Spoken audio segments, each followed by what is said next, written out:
नमस्कार दोस्तों। आज के इस सेशन में आप सभी का स्वागत है। पिछले क्लास में हम लोगों ने पढ़ा कि किस प्रकार मौर्य पीरियड अपने चरम पे गया और फिर उसका डिक्लाइन हुआ।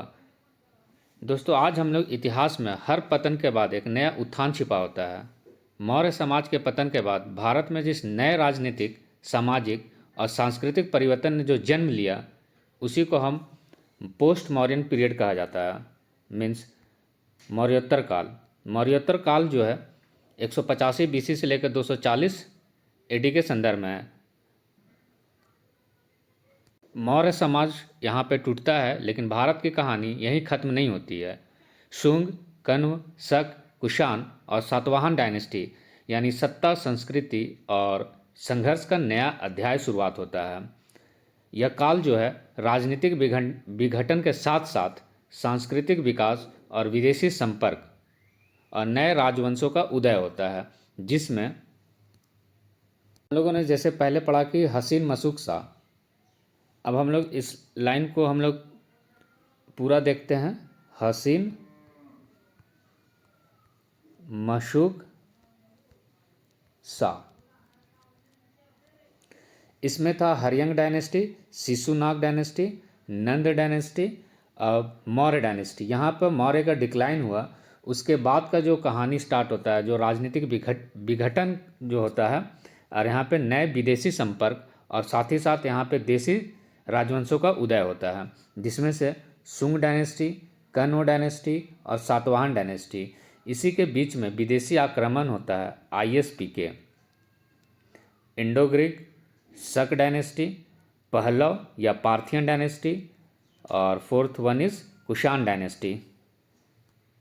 मौर्य के पतन के बाद जो पोस्ट मौर्यन पीरियड है, इसमें हम लोगों ने पढ़ेंगे कि पहला जो एक नेटिव सक्सेसर आता है, मतलब यहीं का राजवंश देसी, और दूसरा जो नेक्स्ट है फॉरेन सक्सेसर, जो विदेशी आक्रमण होता है, जिसमें शुंग, कण्व और सातवाहन डायनेस्टी, और एक यहाँ पर एक और है चेदी डायनेस्टी। नेक्स्ट जो फॉरेन सक्सेसर हुआ जिसमें ISPK, जिसमें इंडो ग्रीक, शक, पहलव और कुषाण। हम लोगों ने देखेंगे शुंग डायनेस्टी को। शुंग डायनेस्टी जो मौर्य पीरियड का जो अंतिम रूलर हुआ, मौर्य डायनेस्टी का जो अंतिम रूलर जो बृहद्रथ था, उसको मार करके, उसकी हत्या कर करके क्या शुंग डायनेस्टी का स्थापना पुष्यमित्र शुंग ने किया। इसका फाउंडर कौन है? पुष्यमित्र शुंग। इसने राजधानी पाटलिपुत्र को बनाया और दूसरी राजधानी उज्जैन को बनाया। और ये एक जो है मौर्य पीरियड में जिस समय बौद्ध और जैन धर्म को बढ़ावा दिया जा रहा था, तो अब यहाँ पे जो हिंदू धर्म अपने पुनर्स्थापना करता है, रिवाइवल ऑफ हिंदुइज्म, मतलब ब्राह्मण धर्म का यहाँ क्या होता है? पुनर्स्थापना होता है। और पुष्यमित्र शुंग के काल में ही 2 ग्रीक इन्वेडर्स आता है। जैसे जब ग्रीक लोग यहाँ पे आए थे, जिसमें अलेक्जेंडर था, ग्रीक मैसेडोनिया का रहने वाला, तो जब वो लोग यहाँ पे आए तो कुछ लोगों ने यहीं पे रह गया। अफगानिस्तान का क्षेत्र, इराक, ईरान का क्षेत्र, इंडो बैक्टीरिया का जो क्षेत्र हुआ, बैक्टीरियन रीजन जो हुआ, यहाँ पर ग्रीक लोग रह गया। तो वहीं जो बैक्टीरियन का रीजन, जो इंडो ग्रीक लोग जो यहाँ रहा, तो यहाँ से कुछ आक्रमण हुआ, जिसमें से 2 फेमस राजा आया, एक डेमेटेरियस और दूसरा मियांडर, जिसे हम लोग मिलिंद भी कहते हैं। मिलिंद यहाँ पे आया और यहाँ से इसका बातचीत एक बुद्धिस्ट मॉन्क है जिसका नाम है नागसेन। नागसेन से दोनों के बीच में एक डायलॉग होता है कि उसने सवाल पूछता है मिलिंद के प्रश्न। एक मिलिंद पन्नो नामक पुस्तक में इसे लिखा गया इस डायलॉग को, कि मिलिंद जो है इसे सवाल पूछता है नागसेन से।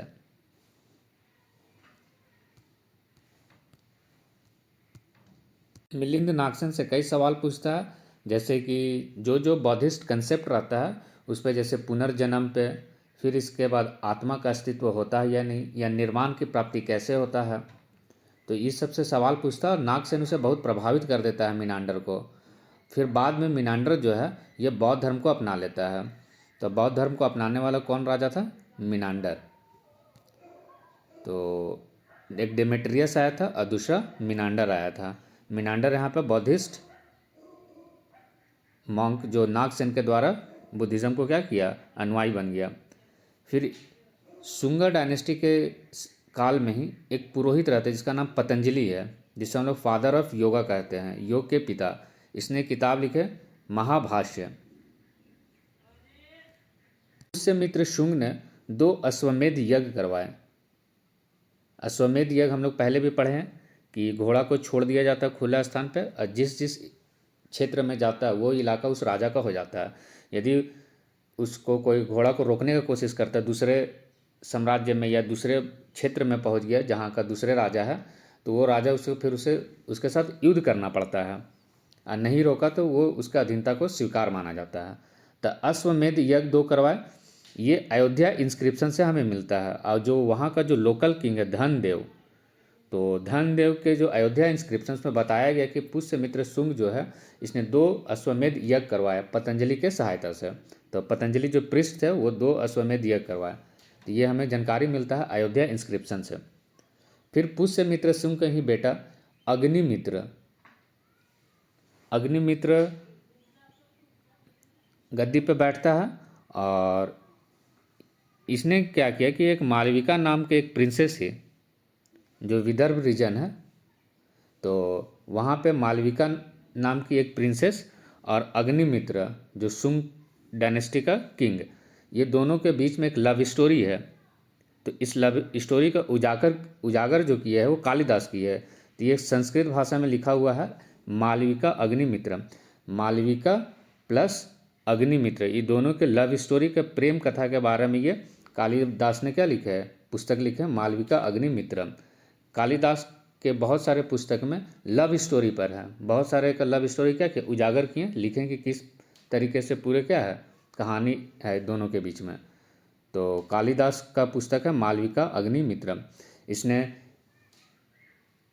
ग्रीक से आया जो था इन्वेडर्स लोग, उसने क्या किया युद्ध भी किया और उससे जीत भी लिया। तो अग्निमित्र इसके काल में क्या हुआ, युद्ध हुआ ग्रीक के समय में। फिर इसके बाद ऐसे ही रूलर जो नेक्स्ट आया वो भागभद्र है। भागभद्र के समय में एक ग्रीक का राजा जो है अंतियालकिड्स ने हेलियोडोरस को भेजता है भारत। भागभद्र के काल में शुंग डायनेस्टी के इस समय राजा जो है भागभद्र है। तो अंतियालकिड्स वहाँ का राजा है बैक्टीरियन रीजन का, और वहाँ एक व्यक्ति को भेजता है एम्बेसडर बना के, राजदूत बना करके हेलियोडोरस को। तो ये किसके दरबार में आता है, भागभद्र के दरबार में आता है। और हेलियोडोरस ने यहाँ पर जब आया भागभद्र के दरबार में, तो यहाँ पर इसने एक पिलर बनवाया हेलियोडोरस, जिसको हम लोग हेलियोडोरस पिलर इंस्क्रिप्शन बोलते हैं, या फिर इसे बेस नगर इंस्क्रिप्शन बोलेंगे, या फिर इसका गरुड़ ध्वज। इसने क्या किया एक पिलर बनाया, पिलर इंस्क्रिप्शन, और इसमें इस इंस्क्रिप्शन में कुछ खुदवा करके हमें जानकारी मिलता है शुंग डायनेस्टी के बारे में। शुंग डायनेस्टी के बारे में जानकारी मिलता है। और भागवत धर्म को इसने क्या किया फॉलो किया, भागवत धर्म वैष्णविज्म। तो वैष्णव धर्म को इसने क्या किया फॉलो किया हेलियोडोरस। आगे चलकर हम लोगों ने जब हिंदू धर्म को पढ़ेंगे तो जैसे जिस प्रकार हम लोग बुद्धिज़्म और जैनिज़्म और आजीविका और अज्ञान सेक्ट को पढ़ा, उसी तरीके से हम लोग आगे चल करके हिंदू धर्म को पढ़ेंगे। तो हिंदू धर्म का भी 4 सेक्ट होता है, जिसमें पहला है वैष्णविज्म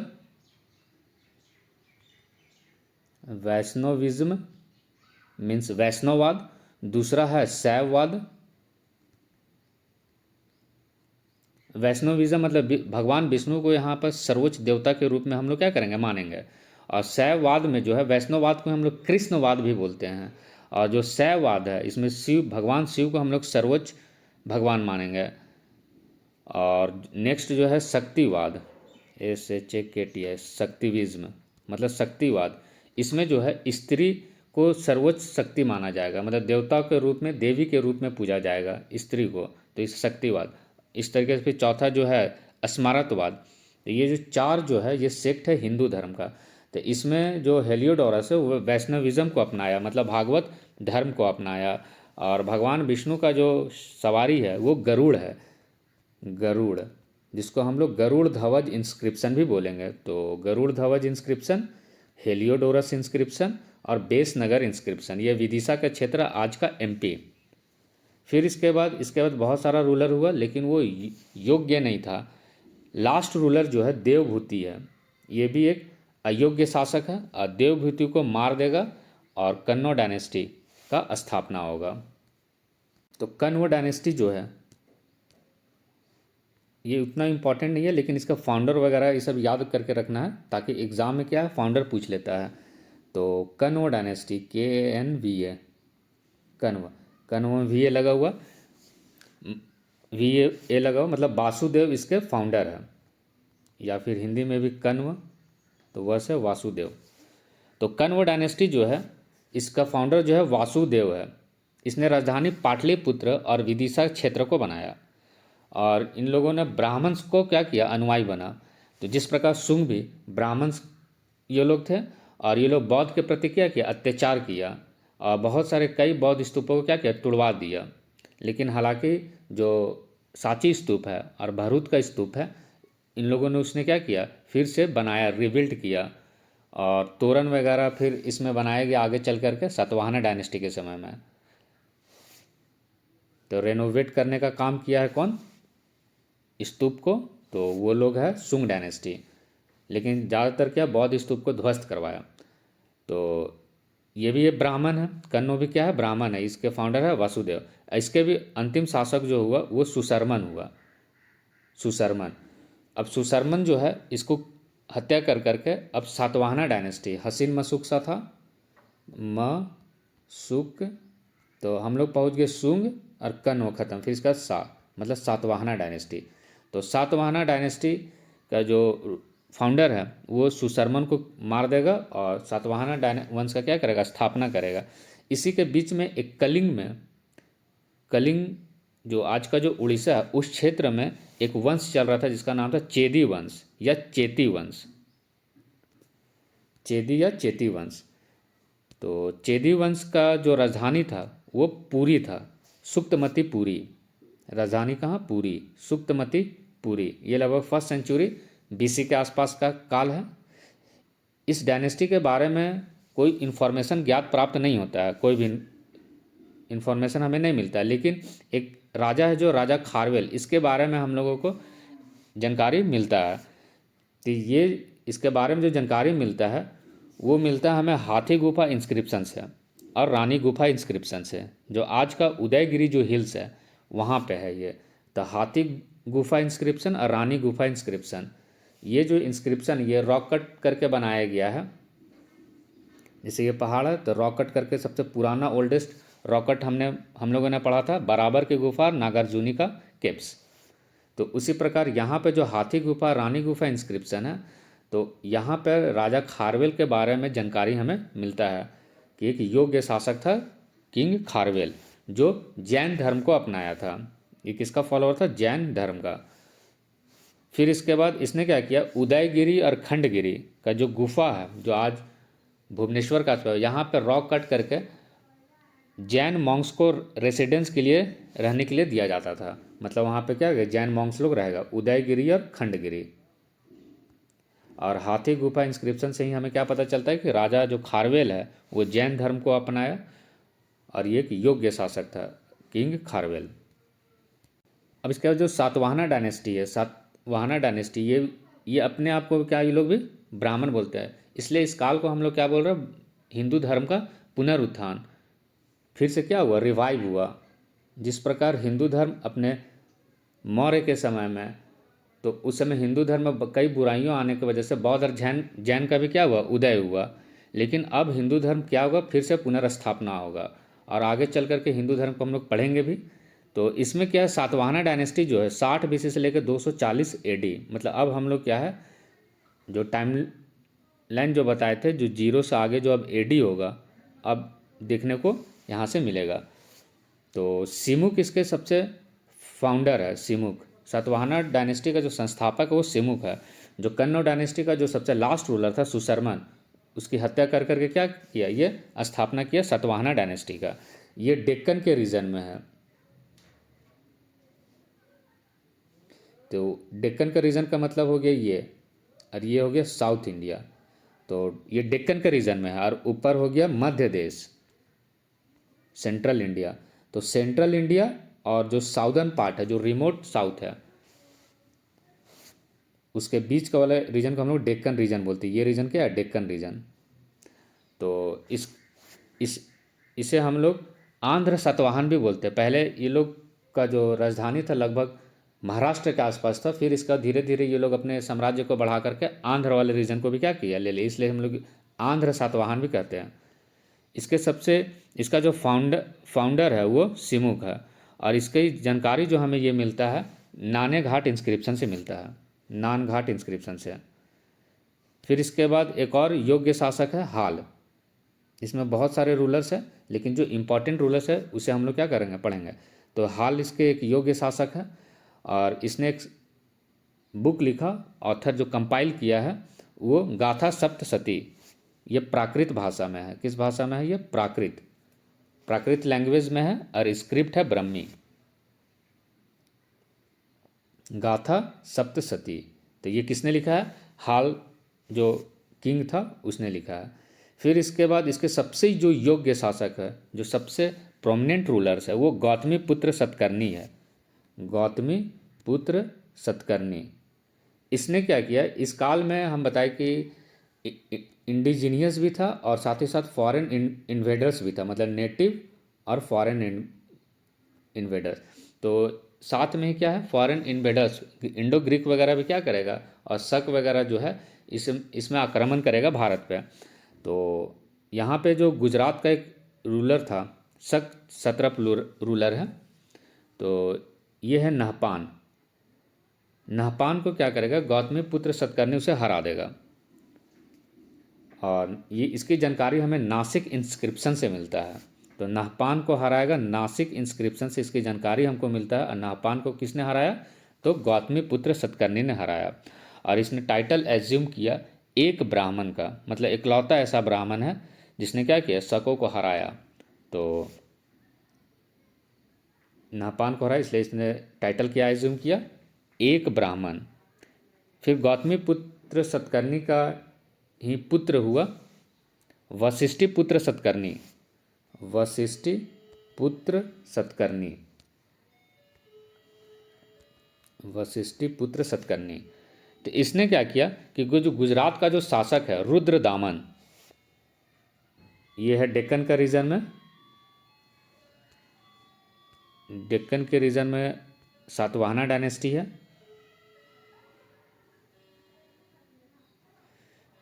इस रीजन में है सातवाहना डायनेस्टी, और यहाँ पे जो है गुजरात का शासक रुद्रदामन है। तो इन दोनों के बीच में युद्ध होता है वशिष्ठी पुत्र सतकर्णी और रुद्रदामन के बीच में। और रुद्रदामन जो है उसे 2 बार हरा देता है वशिष्ठी पुत्र सतकर्णी को। और इसका जानकारी हमें जूनागढ़ इंस्क्रिप्शन में से प्राप्त होता है कि जो वशिष्ठी पुत्र सतकर्णी है इसने 2 बार हारा, किसे? रुद्रदामन से। और फिर दोनों के बीच में मित्रतापूर्ण संबंध हो गया। इसने क्या किया, रुद्रदामन की जो बेटी हुई और वशिष्ठी पुत्र सतकर्णी, इन दोनों के बीच में विवाह हो जाता है। तो इसका जानकारी हमें जूनागढ़ इंस्क्रिप्शन से प्राप्त होता है। हम लोगों ने पढ़ा था कि जूनागढ़ इंस्क्रिप्शन से सुदर्शन झील का भी क्या है, चर्चा है, जिसमें रुद्रदामन जो है इसको मरम्मत करवाता है। सुदर्शन झील का मरम्मत किसने करवाया? रुद्रदामन। जबकि इसको बनाया किसने? चंद्रगुप्त मौर्य। किसके थ्रू? तो पुष्य गुप्त के थ्रू, हम लोगों ने पढ़ा था। तो जूनागढ़ इंस्क्रिप्शन से हमें क्या पता चलता है कि वशिष्ठी पुत्र सतकर्णी जो है रुद्रदामन से 2 बार हारा। फिर इसके बाद वशिष्ठी पुत्र सतकर्णी ने महाराष्ट्र के क्षेत्र में कार्ला केव्स, जो कार्ले केव्स है, वहाँ पे गुफा का एक बनाया गया, रॉक कट बनाया गया आर्किटेक्चर। किसके काल में? तो वशिष्ठी पुत्र सतकर्णी। और इसने मरम्मत करवाया एक अमरावती स्तूप है, उसका एक किसने क्या मरम्मत करवाया? वशिष्ठी पुत्र सतकर्णी ने। और ये अमरावती स्तूप को क्या किया? मरम्मत करवाया है। और सातवाहना डायनेस्टी के समय में यहाँ पे सामंतवाद का शुरुआत हुआ। सामंती व्यवस्था का क्या हुआ? शुरुआत हुआ, फ्यूडल सिस्टम का। तो फ्यूडल सिस्टम, इसमें जो राजा होता था, इसके अंदर के जो मंत्री होते थे, उसे सैलरी के रूप में लैंड दिया जाता था। तो राजा के पास तो एक तो फिक्स मान लेते इतना ज़मीन है, तो एक टुकड़ा दे दिया गया एक सामंत को, फिर दूसरा टुकड़ा इस सामंत को दे दिया गया। इस तरीके से लैंड धीरे धीरे क्या हो, राजा के पास कम हो जाता था। तो सैलरी के बदले भूमि की प्रथा शुरू की है। सामंती व्यवस्था का शुरुआत किसने किया है? सातवाहनों ने करवाया। जैसे जैसे ये सामंत, जो छोटे छोटे सामंत है जिसके पास कम भूमि होता था, जब इसके पास ज़्यादा भूमि है तो छोटे छोटे सामंत आपस में मिल करके, अब जो राजा होते थे, क्योंकि उसके पास, राजा के पास भूमि का कमी हो जाता था, तो वो फिर विद्रोह कर देते थे राजा के खिलाफ। तो फ्यूडल सिस्टम पहली बार देखने को हमें कहाँ मिला है? सातवाहना के समय में मिला है। और इसने लैंड ग्रांट शुरू दे दिया करने के लिए, मतलब वही जमीन भूमि वगैरह किसको? ब्राह्मण्स लोग को देना शुरू कर दिया। और कुछ टैक्स फ्री विलेजर्स बनाया गया, कुछ विलेज को टैक्स फ्री कर दिया गया जो बुद्धिस्ट मॉन्क के लिए था। इसके काल में जो सबसे फेमस था वो लेड क्वाइन था। लेड क्वाइन, सीसा का जो सिक्का था वो सबसे ज़्यादा प्रचलित था।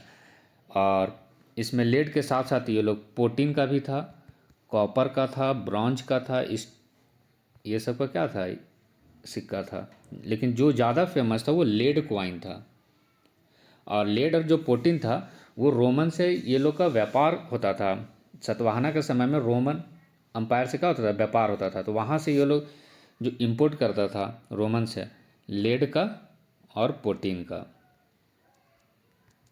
और जो सातवाहना का जो समाज है, सोसाइटी, सोसाइटी जो है ये मैट्रिलिनियल सोसाइटी है, मात्र शतात्मक है। मैट्रिलिनियल सोसाइटी, इसलिए इसके जितने भी रूलर हैं लगभग जो है, इसके रूलर का स्टार्टिंग नाम जो है अपने माँ का नाम से स्टार्ट होता है। जैसे गौतमी पुत्र सतकर्णी, तो गौतमी जो है सतकर्णी की माँ का नाम है गौतमी, और उसके वो पुत्र है। गौतमी का पुत्र कौन है? सतकर्णी है। गौतमी पुत्र सतकर्णी। फिर वशिष्ठी पुत्र सतकर्णी, तो यह वशिष्ठी के पुत्र है। तो इस प्रकार जो नाम है मैट्रिलिनियल सोसाइटी है। और जो एडमिनिस्ट्रेशन है सातवाहना के समय में, सातवाहन डायनेस्टी के समय में, तो जिस प्रकार मौर्य का था लगभग उसी प्रकार का क्या है? सेम है। यहाँ पर सबसे जो सुप्रीम होगा वो कौन होगा? किंग होगा। और किंग जो था ये धर्म को क्या करता था? अपहोल्ड करके रखता था, संरक्षक था धर्म का। और सेनापति एक होता था, ताकि युद्ध करेगा तो सेनापति होगा। तो सेनापति जो था ये गवर्नर था, कहाँ का? प्रोविंशियल प्रांत का क्या था? गवर्नर हुआ करता था सेनापति। और डिस्ट्रिक्ट जो बांटा था ये लोग, वो आहार था, वहाँ भी देखने को मिला था आहार। और मंत्री को ये लोग अमात्यज और महामात्रस बोला गया, जिस प्रकार मौर्य में था। और जो एडमिनिस्ट्रेशन जो रूरल एरियाज का था, तो जो गांव का जो इलाका था वहाँ का जो एडमिनिस्ट्रेशन था उसको हम लोग गौमिका कहें, गौमिका।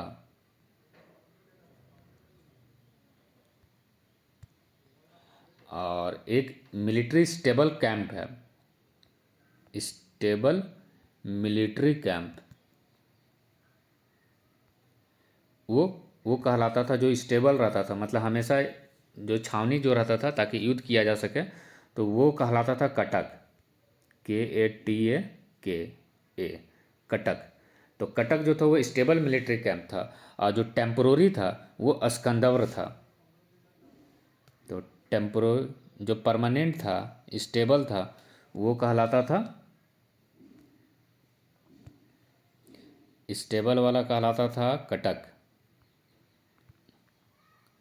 और जो टेम्पोररी था वो स्कंदव्र,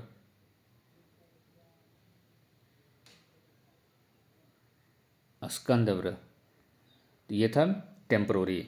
तो इस प्रकार का यहाँ का एडमिनिस्ट्रेशन वगैरह था सातवाहना के समय में। और जो नाने घाट जो इंस्क्रिप्शन जो हम लोगों ने पढ़ा, कि ये जो नाने घाट इंस्क्रिप्शन है, जो इसकी जानकारी हमें मिलता है कि सिमुक इसका फाउंडर है। तो नाने घाट इंस्क्रिप्शन में ही बताया गया है कि इंडिया का जो पहला फर्स्ट वोमेन रूलर है। यहाँ मैट्रिलिनियल सोसाइटी है, तो इसलिए हमें यहाँ देखने को मिलता है कि first women ruler in India, Bharat में सबसे पहला जो है वोमेन रूलर हमें देखने को मिलता है। और वो जो है नागनिका है। फर्स्ट वुमेन रूलर जो देखने को मिलता है वो नागनिका।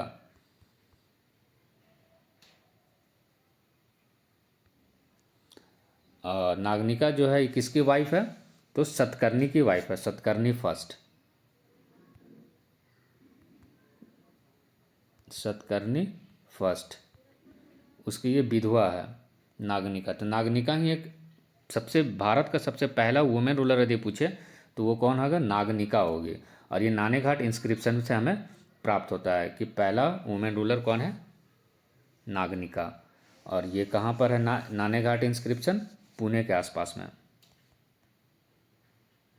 पुणे के आसपास में है ये। और ये जो मैट्रिलिनियल सोसाइटी है ये बहुत कम देखने को मिलता है कि मैट्रिलिनियल सोसाइटी ज़्यादातर जो है पुरुष प्रधान है, लेकिन मात्र सतात्मक देखने को बहुत कम मिलता है। जिसमें से पहला जो हमें कंडीशन देखने को मैट्रिलिनियल सोसाइटी देखने को जो मिलता है वहाँ इंडस वैली सिविलाइजेशन में हमें लगभग देखने को मिलता है थोड़ा बहुत। और फिर इसके बाद जो है सातवाहना डायनेस्टी के समय में, और इसके बाद जो है कुछ जनजाति जो है वो मैट्रिलिनियल सोसाइटी है। जैसे आज का जो आसाम के रीजन में जो ट्राइब्स है वो जो है वहाँ पे मैट्रिलिनियल है, जिसमें खासी या नैयर जो ट्राइब्स है वो मात्र सतात्मक सोसाइटी है। सो दोस्तों आज के लिए इतना ही। अगली कक्षा में परीक्षा दृष्टिकोण से महत्वपूर्ण बिंदुओं के साथ द पीसीएस पाठशाला में फिर से हम लोग मिलते हैं। बहुत बहुत धन्यवाद।